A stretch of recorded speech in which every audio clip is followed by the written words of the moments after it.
people can hear me. Good afternoon. To give everyone an update, our cumulative total number of cases in Tulsa County up till today is 983 people have been diagnosed positive with COVID-19. We had 23 new reports today. Good news is that 774 people have recovered. Unfortunately, 51 residents in Tulsa County have passed away from COVID-19. That includes 2 today. Both these individuals that were reported today were over age 65. And please keep their families and those individuals in your prayers. As you know, and we've been talking about this since all this started, it's really important and it's critical to follow the data. So right now, our case trend is almost flat. We have a very marginal decrease in our trends, although our rolling 4- and 7-day averages are still increasing. Daily number of patients in hospitals have been steadily increasing since May 11th, with a marked increase since May 15th.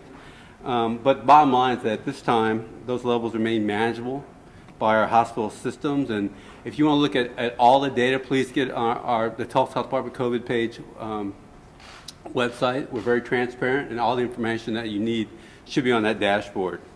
Once again, we continue to test. We continue to expand testing.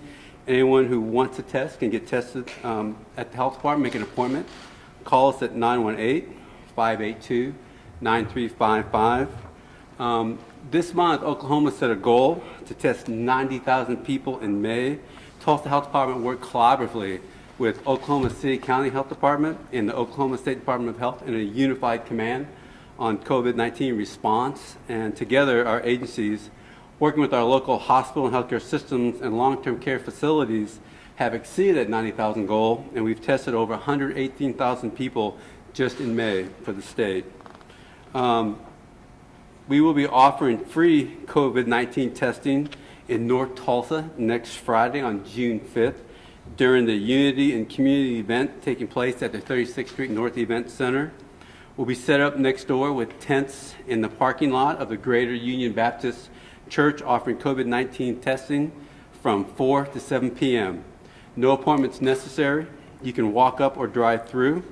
A public health professional will use a nasal swab to collect a specimen for testing, and the whole process should take 5 minutes or less. You will receive your results on Tuesday. Our nurses will be on site with the Oklahoma Caring Van offering childhood immunizations at no cost to those who qualify as well. It's important for parents and children to keep up to date on immunizations so we don't see an increase in vaccine preventable diseases as well. As you know, Phase 3 is starting on Monday, June 1st. If your business has questions on how to operate safely, visit our website for guidance in both English and Spanish. The Tulsa Health Department worked collaboratively with Oklahoma State Department of Health and the Oklahoma City County Health Department and the Oklahoma Restaurant Association to develop guidance for Phase 3. I think for food establishments, they should continue to encourage social distancing between customer groups and maintain increased cleaning on frequently touched surfaces. Outdoor dining areas may resume regular capacity while still allowing for 6-foot distancing between groups. Banquet space and meeting venues may operate while continuing to follow local requirements for group sizes. Events and meetings should maintain 6-foot distancing between groups. Outdoor and enclosed large venues such as ballparks and arenas should maintain spaced seating between groups that do not share a household, such as every other row. Empty, staggered seating, or at least 2 seats empty between parties. These venues should also develop plans to provide physical distancing throughout the facility. Again, Tulsa Health Department, and we will continue to do this work, but we will continue our epidemiological investigations, primarily contact tracing on all confirmed positive cases of COVID-19 in Tulsa County. A representative from Tulsa Health Department will call individuals in facilities that have been exposed to a confirmed case to assess the risk and make a recommendation including isolation and quarantine if that's needed. If you receive a call from someone saying they're from the health department, that individual will never ask for money. They'll never ask for your social security number. We've also heard, we've gotten reports from people who said that there's been knocks on their door from people saying they're from the Tulsa Health Department. We won't come knock on your door as well. We'll contact you through the phone. At the Tulsa Health Department, we will continue to provide clinical services at Central Regional and James O. Goodwin Health Center. We'll be announcing plans to reopen community centers in Sand Springs and in Collinsville later in June. WIC services are available by phone or online through June. WIC is for women who are pregnant or just had a baby, infants and children under the age of 5. Enhanced cleaning and screening to ensure safety of all our clients. We're very much focused on that. We're focused on ensuring that all potential test points are cleaned and disinfected regularly so that all of our staff and all of our visitors remain safe. And just to answer that question before it's asked, yes, if you come to one of our facilities, you will have to wear a mask. So we're able to reopen more now thanks to everyone doing their part. I think in Tulsa County to slow the spread. You have a direct impact when you wash your hands, wear your mask, and your social distances. And we know that this has not been easy. We appreciate everyone's role in saving lives in the community. And bottom line, I think in going out in the community and talking to people, I know that many people in Tulsa County are really over COVID-19, but unfortunately, the pandemic is not over. So remember that, remain vigilant, wear your mask, wash your hands, social distance, and continue to do this until we actually see signs of this virus going away. Thank you for your time, and I'd like to introduce Mayor Bynum.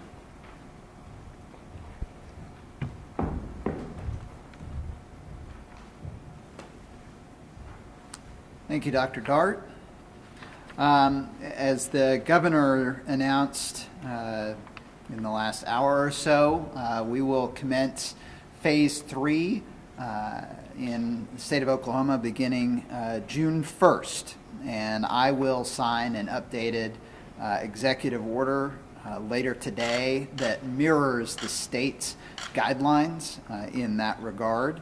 I think it's very important to understand that the state has identified that the state of Oklahoma meets the necessary benchmarks to move ahead with phase 3.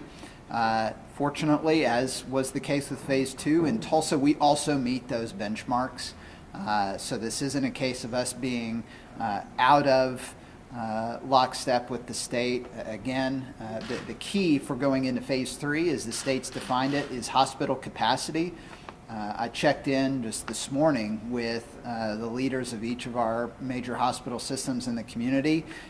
Each of them reassured me that their capacity in their hospitals remains ample, and that they've seen overall COVID hospitalizations remain relatively flat in their systems here locally. So that's very good news.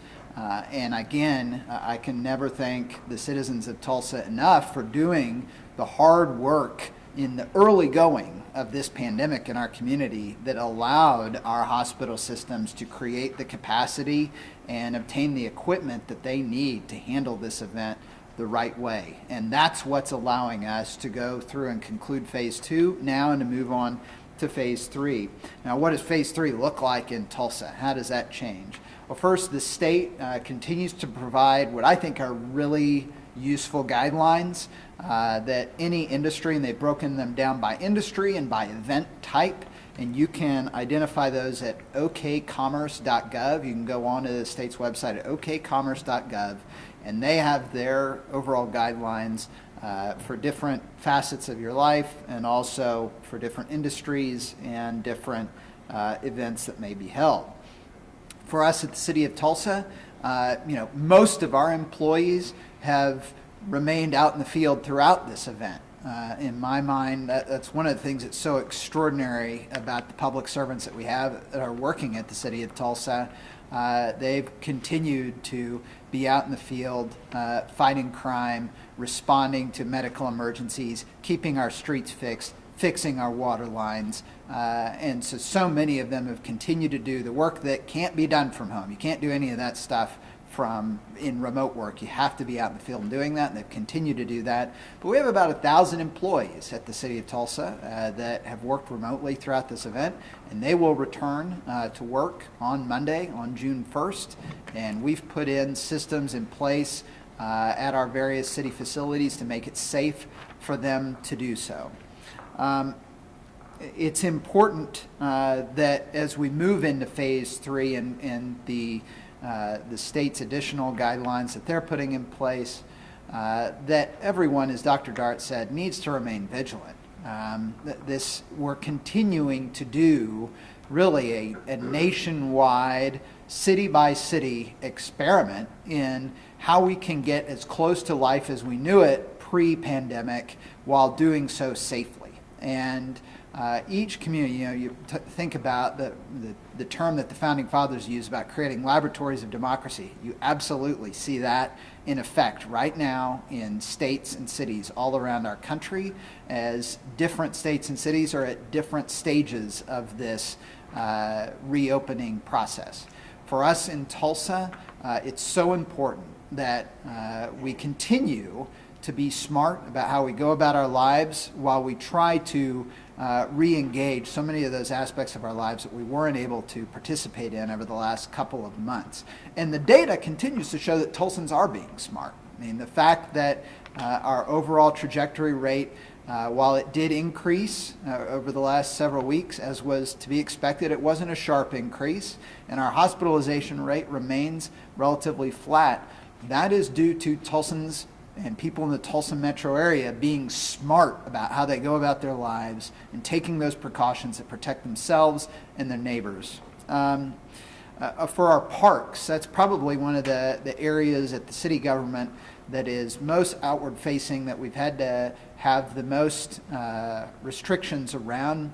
On Monday, all of our city playgrounds, splash pads, our outdoor exercise equipment, our basketball courts, they'll all be reopened with social distancing and other restrictions in place so that people will be able to utilize those park functions, but do so in a safe way.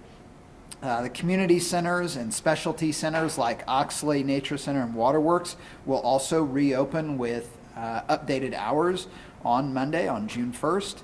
Our park water fountains will be closed, so if it's hot outside and you're planning to go have a great time at one of your Tulsa parks, please bring water with you.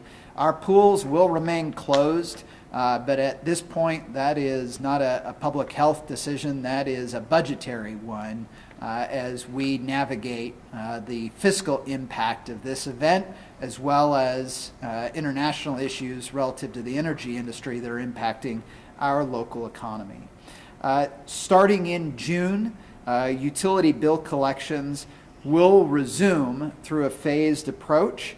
If you've been impacted by COVID-19 and that's presented a challenge for you in paying your water and sewer bill, if you haven't already, please contact the city at 311 to set up a payment plan so that you can continue to have water and everything that you need at your home moving forward. But we need folks to set up and work with our utility service to set up those payment plans.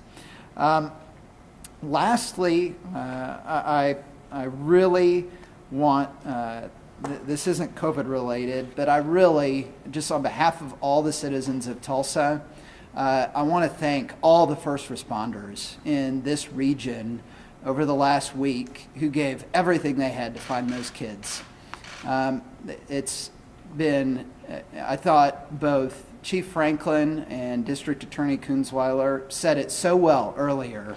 I think for all of us who are impacted by that, we responded to it, I know I did, as a dad, in thinking about my kids, my little boy and little girl, and not being able to imagine the hardship that our first responders went through this week, giving everything that they had to find those kids around the clock.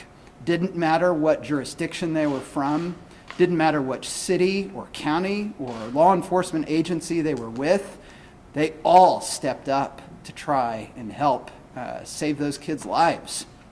And it's a reminder that Tulsa is a community where our first responders still take it very personally when it comes to protecting our neighbors' lives, and especially the lives of kids. And so we pray for Miracle and Tony and their family members who love them. I think it's so important that having seen as mayor the toll that search took on our first responders who were giving everything that they had to find those kids for days, I hope they know how much the people in this community appreciate their work and how hard they worked to save those kids. And so now I'd like to turn it over to County Commissioner Karen Keith.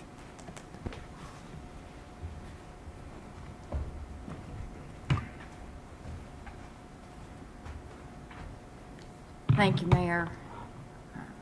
I had a little computer crash right before I came over here, so bear with me a little bit because I'm going to cheat. But I just so appreciate the heartfelt words of the mayor. This past Monday, I wanted to let you know that the BOCC approved some CARES Act funding. It was about $550,000 in a partnership with the Chamber and TEMA. And those funds will be used to help small businesses stand up their work with the PPE that they need to reopen their doors. So that's a first tranche of money to come out. And as of yesterday, the review committee, they've received approximately 50 applications. And next Monday, we expect to approve about $1 million in requests from municipalities at the County Commission meeting. Work continues to create a process that will work for both small businesses and for our nonprofits who are seeking relief from COVID issues. On Monday, the BOCC also plans to review a resolution that will allow county employees to work as poll workers. As all of you know, most of our poll workers are elderly, so we need some 800 poll workers to man the polls for the June election.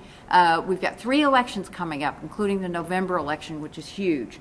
And so we feel like it's incumbent on the county to allow our employees to be able to do this. And then we're also going to reach out to some of our larger employers and see if they too would be willing to allow some of their employees to step up and serve. So there is some brief training that's required. You can call our election board secretary, Gwen Freeman, if you want additional details, and you'll be getting some things in the email from me if my computer gets back up and running. Now I'd like to shift gears and give you a little update on the old Juvenile Justice Center on Charles Page Boulevard. And it's being used by the Day Center for the Homeless and the Salvation Army to assist with social distancing needs in that population. Now, of the 50 men being housed there, they've been testing the majority of them, and they had 1 case, and that gentleman was taken to the quarantine hotel. So there have been no additional positive cases, so things are still going well there. Now, the Day Center for the Homeless, they continue to house 60 to 65 individuals, even while they're undergoing these major renovations. And Monday, MAC announced that they'll be allowing 10 individuals to come in during the day for limited access to all the services they have, including the clinic. So that's good news. And at the Tulsa County Shelter, so far, so good. They are now screening for all the families that are being allowed to move in. So we are taking additional families. And I'm also happy to report that Morton Health is offering testing for all of the homeless population as well as our staff who are dealing with that group. And they're doing those on site when possible. Another important update, the Family Safety Center is going to reopen on Monday. And of course, that's for victims of intimate partner and domestic violence, sexual assault, stalking, and elder abuse. So they'll be there to help you file those emergency protective orders. But you need to come by yourself and arrange for child care. You will be the only one allowed in. And they'll have all sorts of protocols set up like everywhere else for you need to wear masks. They don't want you to come in sick, but they will be open 8 to 5. And lastly, we expect phase 2 of the Tulsa County District Courts to begin on Monday. Presiding Judge LaFortune let us know that the Supreme Court mandate is still in effect, requiring masks in all areas controlled by the courts, and the number of people who can gather will be raised from 10 to no more than 50. But strict CDC guidelines must be followed. The district courts have continued, and I'm so grateful for this, to stagger their dockets, and they're using low traffic hours to stand up courts during those time periods that weren't previously used. So Judge LaFortune's goal is to reduce the population in the courthouse. And the traffic division of the courts will be handled by telephone conferences with the DA's office. That contact information will be provided by the judge's order today, or you can simply call the DA's office if you want more information. So if you have a traffic ticket, do not come to the courthouse. It is not necessary. Simply call the DA's office. Now, anyone with small claims or forcible entry or eviction cases, you need to go to the new Family Center for Juvenile Justice. Do not come to the courthouse. And again, access to the courthouse will still require a mask at every entrance. We continue to ask that you do your business electronically. All the offices have made it very easy for you to do a lot of your work by phone. So we ask that you honor that. And again, if you come to the courthouse, please follow all of the protocols and social distancing that is being asked of you, the elevator loads, the hand hygiene, all of those things. And that helps us keep our employees safe as well as you. And a final plea, don't come to the courthouse if you are sick. Every office has made great strides to try to help you do all of your business needs without appearing there in person. And on a personal note, I have a 91-year-old mother, and I have a sister who is going through chemo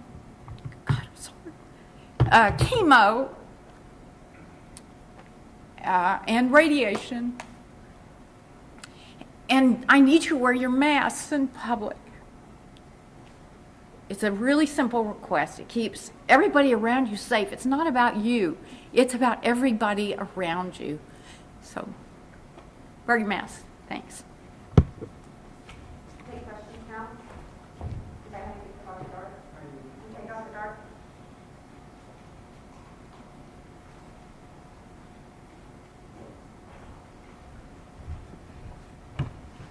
Dr. Yard, did I hear you right that there are people going door to door disguised as PhD officials trying to get my information? Is that right? We got one call, one report from one individual. So hopefully it's not a widespread issue. The question was, are there people impersonating Tulsa Health Department staff come to your home? And we're hoping it's just an isolated case and nothing for us to worry about. But we want to make sure people were aware that if you hear from us, you'll hear from us over the phone.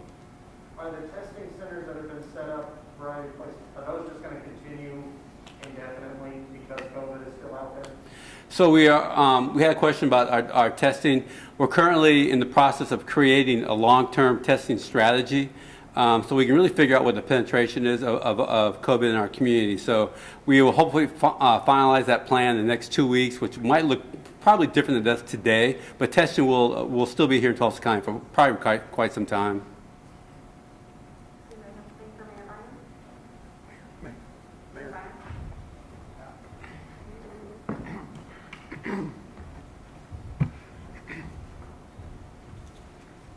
Mayor, Beautiful silence there for a minute. I thought no one had any questions for me. any concerns going to phase 3 with the businesses, everybody, anything? No, I don't have concerns around that right now because we've been trending in the right way really throughout most of phase 1. I had concerns going into phase 1 because Tulsa County wasn't seeing the same trajectory as the rest of the state was. But fortunately, we really moved into a similar trajectory during the course of phase 1. And in phase 2, we were on hitting the same benchmarks. And now throughout phase 3, the most important thing for me is monitoring that healthcare system capacity. You know, when we started the whole flatten the curve movement, the point of that was not that we wanted to make sure no one ever got COVID-19. That's an unrealistic expectation to have. The point of that was to reduce the load, a surge of people hitting our healthcare system and needing assistance and overloading it, and people dying because they couldn't get the healthcare that they needed. Fortunately, Tulsans responded. People throughout the metro area responded, similarly in the OKC metro area. And because of that, we avoided that spike on our healthcare system. And they went from some of those hospitals having days worth of PPE available to now having over a month of availability. And now we're in a position where we're maintaining ample capacity within our hospitals for people who need treatment. And that's in our three major healthcare systems. That doesn't even include the 120 beds that the U.S. Army Corps of Engineers installed in OSU Medical Center that are solely for COVID patients. And so I feel good right now about the ability of our local healthcare system to handle this.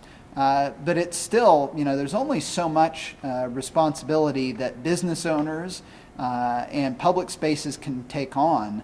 The real key to us being successful in this and slowing any upward trajectory is with individuals throughout the community. And thankfully, to date, individuals have been cautious and smart, and you see that borne out in the data on the spread of the virus and on hospitalizations. So I think, if I thought Tulsans were being reckless or unwise during phase 2, then I'd have concerns about going into phase 3. But I think Tulsans are doing it the right way. What happens to places like the BOK Center and the BAC and the Convention Center, especially? Are you putting special orders in because the city has a hand in those operations, or how do you move forward with those activities? So that's a great question. The question is, how do we handle larger event venues, and what will that look like?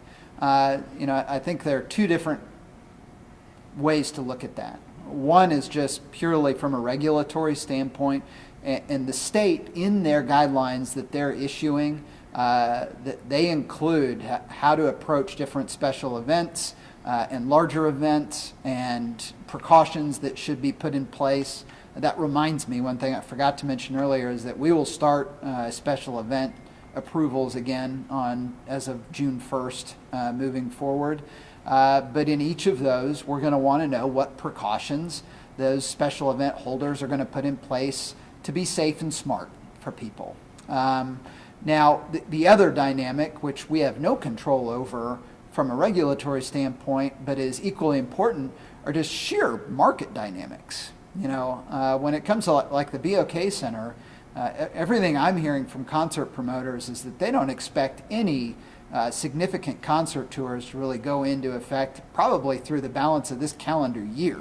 And so that's going to address itself from just a market demand standpoint. But on each larger event or special event, I think those have to be approached on a case-by-case basis with a focus on social distancing and hygiene and how that can be provided. We keep hearing about maybe round 2 in the fall.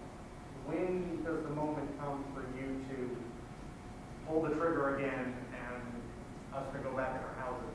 Or is that even part of the plan moving forward? Well, I was having a conversation with some of the leadership team at the city this morning, and we're talking about how fortunate we felt Tulsa was to have handled this the way that we have over the last several months. When you look at our death rate per 100,000 and compare it to a lot of other cities around the country and around the world that have multiples larger than we've had here. And we've done that at a time when no one's been an expert on how to deal with coronavirus or COVID-19 because it didn't exist 6 months ago. And so how do we handle that?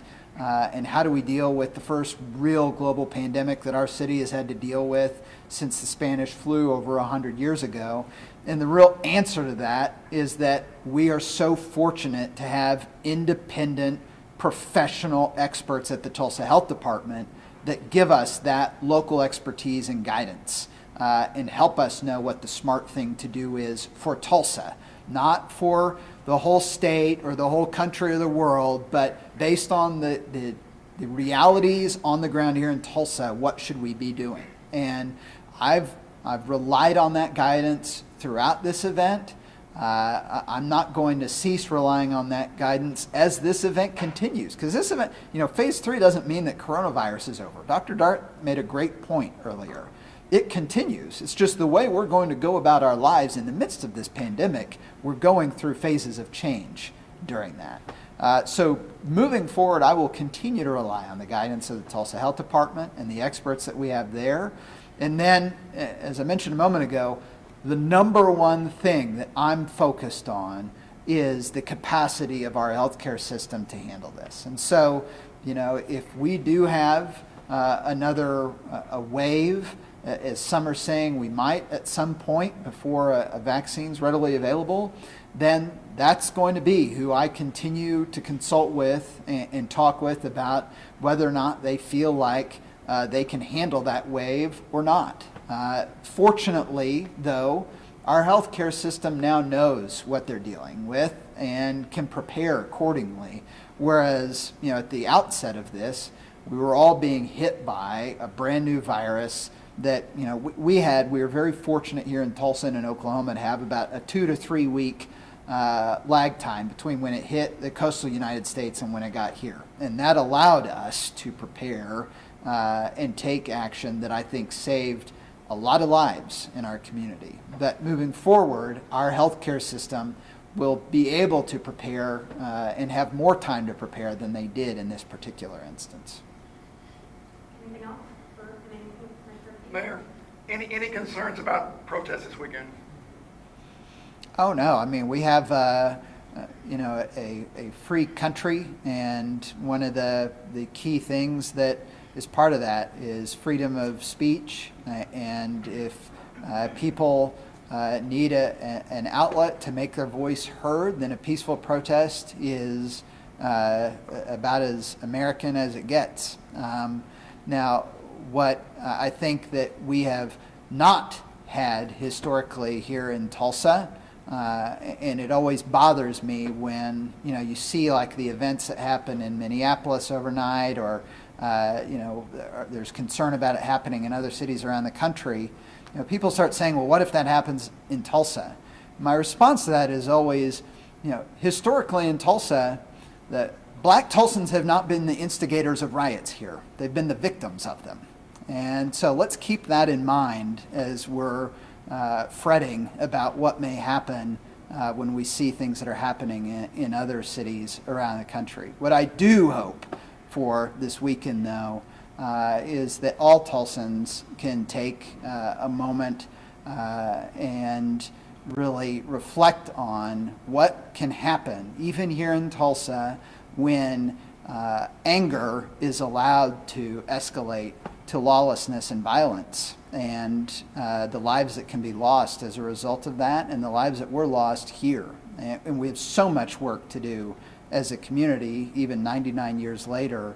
But I do believe that most Tulsans want to do the right thing in 2020 and moving on forward towards the centennial commemoration next year as well. Any other COVID-related questions? All right, thanks everyone. Thank you.